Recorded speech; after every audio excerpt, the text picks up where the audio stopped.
I work for a large global IT company. In my team, we are part of a larger extended team and an even larger still divisional team. The manager of this division is called Raj. He's based in the States and is what many would call the poster boy definition of a corporate suck-up. According to him, he is in constant video chats with the CEO and has a lot of face-to-face interaction with him. He also appears on much of our division's promotional emails and photographic material, so he's a company-wide recognized person. As for me, I am a trench-working techie from Scotland.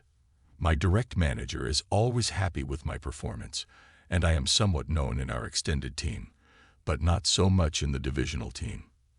Until this event, which was a while before the COVID outbreak, although I was aware of Raj and his reputation, I had never worked with him directly. I got invited to a company-wide collaboration event in America, which we usually use for technical training and innovation discussion. We got there, and there were some initial social events and meet and greets. Raj was amongst the group, and his general demeanor seemed appropriate for the reputation which followed him. We went into the first day bright-eyed and bushy-tailed. I was assigned to a group of 10 people to work on a problem with some coding. All was going well, until we came to do some group presentations. For our group, a young woman named Natalie was speaking for our results. It all seemed to go ok, but after the session was over, Raj asked to see Natalie out in the hall. From inside the room, we could hear Raj literally screaming at her. Many offensive slurs were used, and we could hear banging on the wall as well. Natalie returned to the room a sobbing mess, much to the shock of everyone. Raj returned as if nothing had happened. This pattern continued over the course of the week. Raj would single out people for these one-on-one performance critiques. He would go into detail about how work was substandard and how they needed to improve, all while taking group photos for corporate comms for the higher-ups, orchestrating shots to make us all look like one big happy family. I spoke to some of my own team back home about this in my downtime, and it does turn out that this has always been rumored behavior for him. Just no one ever knew someone who had experienced this before. I don't know what the job culture is like for this role in a place like America, but here we have dignity at work regulations. Performance criticism is fine, but not when you are engaging in ritualistic humiliation of your employees. I knew exactly what I was going to do. For the next few days, I made sure that I was delivering more presentations than anyone else and really making an effort to attract attention. As hoped, he asked me for a chat and pulled me into the hall. He didn't wait for the door to close before starting his rant. Experiencing it firsthand was interesting. He claimed I had no idea what I was talking about, even though it had likely been about 20 years since he did any technical work himself. He was vile, shouting and spitting in my face. I'd also learned what the banging noises were. He would punch doors and slam his hands on the wall near me, as if to try and intimidate me. I was prepared mentally, though, and just smiled and nodded during the entire rant. He looked angry that I was reacting this way, and by the end of it I thought he was legitimately going to burst the blood vessel. When he was finished, I asked him if he was done. He told me to get out of his sight, and that's when I did it. I gave him a Glasgow kiss.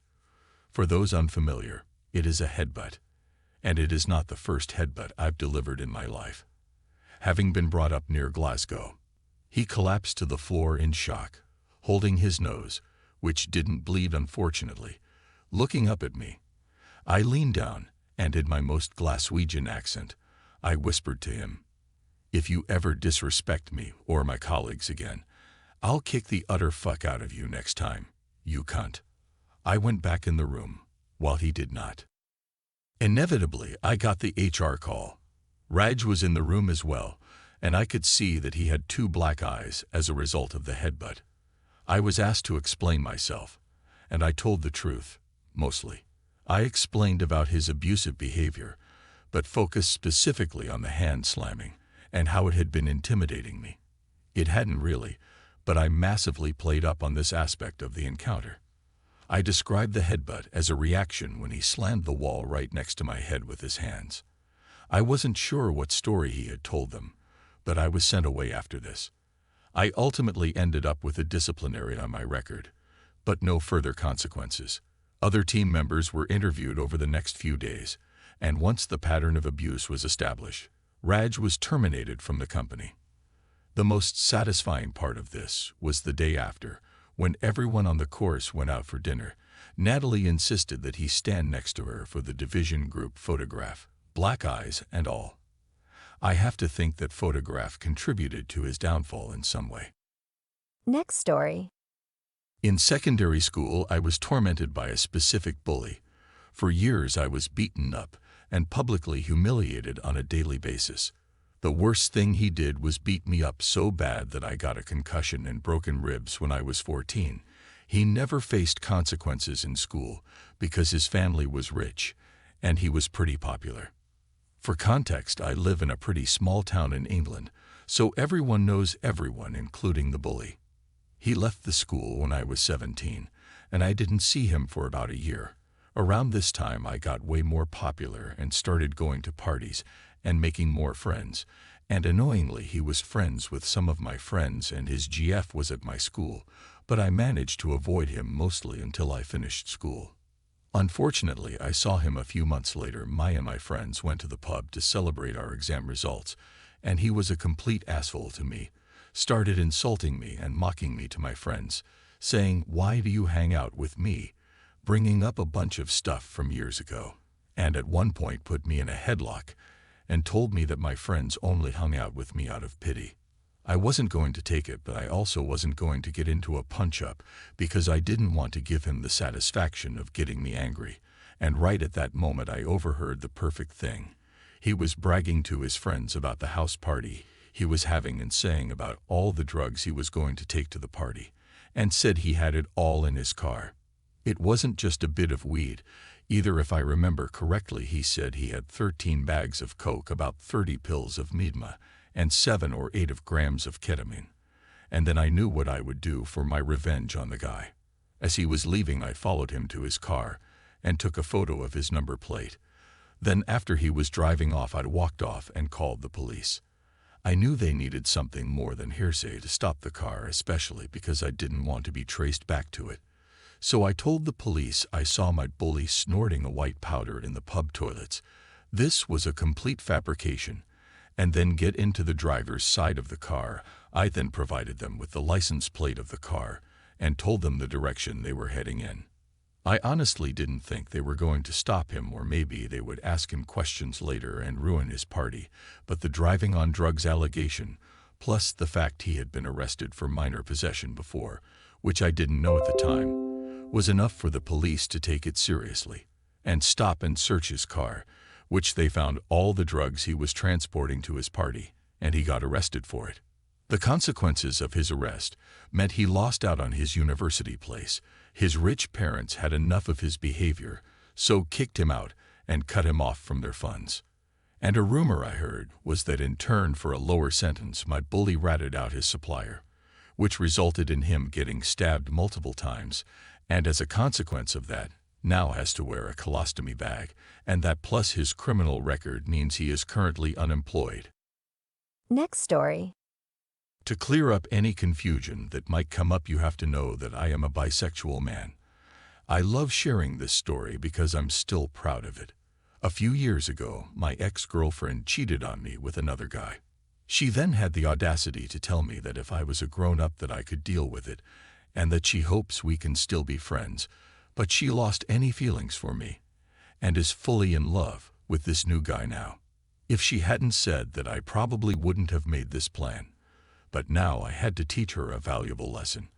I was in a depressed state for a long time and couldn't bring myself to delete her number. And she thought I was her friend now. She started to send me pictures of her and her new boyfriend with laughing emojis. She didn't even care about how much she had hurt me. And then one day while I went through Tinder, I found someone who was quite familiar. Her new boyfriend. Of course, I wouldn't tell her that her new boyfriend is on Tinder. In fact, I matched with him, which was quite surprising because I thought he was straight, and we started a conversation. He didn't know who I was. She never told him she was in a relationship while she was flirting with him. But this was perfect. We had longer conversations, and he told me more and more about him. Over the weeks we learned more and more about each other, and now I had a plan. I suggested that we could meet each other at a bar. He agreed. Keep in mind, he was still in a relationship with my ex-girlfriend at that time. When we met, we had a great time. And one date became many dates. It took me few months, but then I got him to the point where he developed feelings for me and I was his affair. What he didn't know, I got in contact with my girlfriend's former ex-boyfriend as well. He broke up with her because he came out as gay. I was in contact with both guys. The ex-boyfriend and I got along very well. In fact, I made him a close friend of mine. In our conversations with my new boyfriend, we talked about sexual desires, and he told that he always wanted to have a threesome, so I suggested one with the gay ex-boyfriend. I knew that he was his type because we kinda look alike, and he had feelings for me too. I asked the gay ex-boyfriend if he wanted to become the third one, and to my surprise he said yes. I'm honestly still surprised how all of that worked out without her noticing, but it did, and then the day came where I decided to go nuclear. The two guys came to my apartment. I lead them to the bedroom, and they started talking to each other. While they talked, I took a selfie from a safe distance, close enough that she could see their faces, but far enough that they wouldn't notice. Then the action started. Of course, I won't go into any detail, but damn, I enjoyed it more than anything in the world. A few days after this, I told him that now that I granted him the wish of a threesome, I wanted something in return. I told him that I don't want to be in an affair any longer, and told him that he should either break up with her, or I will break up with him. I knew it was hardcore manipulative, but I had a plan, and I had the full control over him. He actually broke up with her and threw her out. I even got him to move out of his apartment to move in with me, meaning that she lost both her home and her boyfriend. But I wasn't done yet, because after that she texted me with crying emojis that her boyfriend dumped her and that she regrets leaving me. I then said, "Your boyfriend? Are you talking about this guy?" And I sent her the selfie I took. She called and texted me several times, but I ignored her. My plan was almost successful. There were only 3 things left that I still had to do. The first was that I told her mother, who hates infidelity more than anything, because her father cheated on her mother with another woman. You could say, like father, like daughter. Her mother was angry but thanked me for telling her. From what I've heard is that her mother cut ties with her, but I admit that I don't know if that actually happened. And I don't think that it happened, but it would be funny if it was true. The second thing I did was dumping him because, unfortunately for him, he was a cheater too, and I hate infidelity as well. The last thing I did was going out with the gay ex-boyfriend. And after a few dates we got together, and we are still a couple. In the end, I destroyed both her and the guy she cheated on me with, and couldn't be more proud of myself. Next story. Greetings. Normally this was not even a subreddit I followed, but a certain YouTuber entertained me a lot by reading a few select posts from this one. Our story is from years ago. I used to work for some kind of full-stack agency as a coder, doing websites, desktop applications, and integrations for customers. Life was good, and it even got better. After managing to provide an important customer with 5-star hotels all around my country with a great website with integration to their ERP and also mobile solutions which didn't exist then in my country, a headhunter had found me. He offered nearly triple the salary I was getting, and it was impossible to say no to that. I informed my employer, gave him a generous notice of a month so I could wrap up the last projects. Let me warn you that I was a very young and incredibly trusting person then. When my employer told me there were some problems and I'd have to receive my last salary with the next one, I accepted. Last day of my job, when he asked me to sign the paper that declares I had nothing indebted to me by that company, I signed it. I was a moron. I was young. They never paid, of course. Even though being stiff that way was a lump in my throat, I tried to gulp it down. I worked hard at my new job. trying to prove that I could do better than I did before. But another sneak attack from my ex-employers was the last drop. One day I arrived at the job. My new employer called me to his room. He explained that my ex-employer reached to him and told him that I was lazy, a liar, worthless, and it wasn't worth the effort to have me as an employee because they were about to sue me, so I wouldn't be able to do any work with all the legal stuff. I was beet red. I apologized for being a nuisance, and I said I'd clear my desk instantly. He laughed cheerfully and said, "You've been working for me for 2 weeks. You completed 2 high-quality websites and half of a desktop app. I'll cut my own throat before I fire you." Still, I was so shaken that he had to give permission to me to leave early. It was Friday anyway. I went home and cried. Not because of sorrow, but rage. I couldn't touch them. I just couldn't. I couldn't. That's the day I fired up Google and typed "how to hack" for the first time in my life. The first response was a forum in my native language. I started reading, and gosh, I had a lot to read. Coding and hacking are, even though they share the same expertise, vary so much when it comes to details. I confess, it was then impossible for me to think like them, but thankfully the forum crawled with helpful technical tutorials, telling me hows and whys of every exploit I could use. As I said, I was young and a moron. Back then, I had my own mini admin framework that I used in every website I made, and I just realized there was a crucial mistake I made in calls to create new records, users, pages, news items, galleries, everything. I wasn't checking the authorization at all. It would nearing impossible for a hacker to use this because he wouldn't know or get exposed to the exact call, but I knew it. It was about 6 a.m. when I finished reading. I used public transportation to go to the other end of the city. I found an internet cafe where the young attendant didn't care about IDs and which didn't have any security cameras. I sat in a corner and started breaking every single website I made for them. There was one about pastry materials, a website consisting of over 1,000 ingredients. In the main page, a random assortment from each ingredient type would be shown as a gallery. I replaced about 20 of them with images of human waste. Only 20, so a viewer who got used to it wouldn't realize the error until some time has passed. I made the chief physician of a hospital page, the angel of death itself, with images and a special bio. People don't look into physician bio pages, so I was sure it wouldn't be found out for long. I made an announcement in ultra-nationalist party A's website that their #1 enemy would be giving a speech. In a local newspaper page, I made all old videos, instead linked to the famous Lutuma video, where an Anon girl spins a leek in her hand. Slowly, a few websites a day, I broke every single website I made for them, approximately 60 websites or so. The backlash from customers seems to have been furious, in a domino effect. He lost his customers' trust and his references, which simply means everything for this kind of job.